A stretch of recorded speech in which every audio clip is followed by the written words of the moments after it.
We initially got called out for a bat inside the property actually, so we had to come out and physically hand capture that bat. After that, we started getting calls reporting that the maintenance workers were having some troubles with the bats. Our goal is ultimately to determine what the primary entry points are for the bats. Whenever we're doing the bat inspection, we're looking for some key indicators.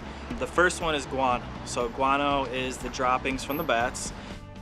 Another one is rub marks, so it's heavy oil buildup. So as a bat is entering through the structure repeatedly, what's happening is the oils from their body are rubbing off onto the wood material. And then there's obvious ones too. For example, large gaps, anything that's about 3/8 of an inch to 2 inches wide, easily accessible for bats. With this large of a scale of an issue, guano is a big issue, especially for the servicemen who have to go into the attic space, and they're unknowingly traversing through that guano. They're kicking it up and potentially kicking up histoplasmosis spores. Another potential risk for the servicemen is the bats themselves.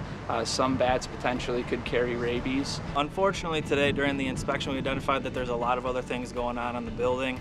Birds, bats, squirrels, potentially chipmunks, and all really accessing the same area.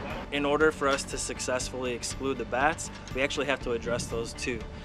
Because say for example we seal or replace some trim. If there's still an active squirrel problem, those squirrels can chew right through that material and they're not going to be happy with the end result. Essentially what we're doing is we're trying to seal up a lot of the gaps on the structure, simultaneously excluding the bats, which basically what we do is we use a plastic excluder, it's about this large, or we use a netting material. It allows us to have the bats escape but not return into the structure.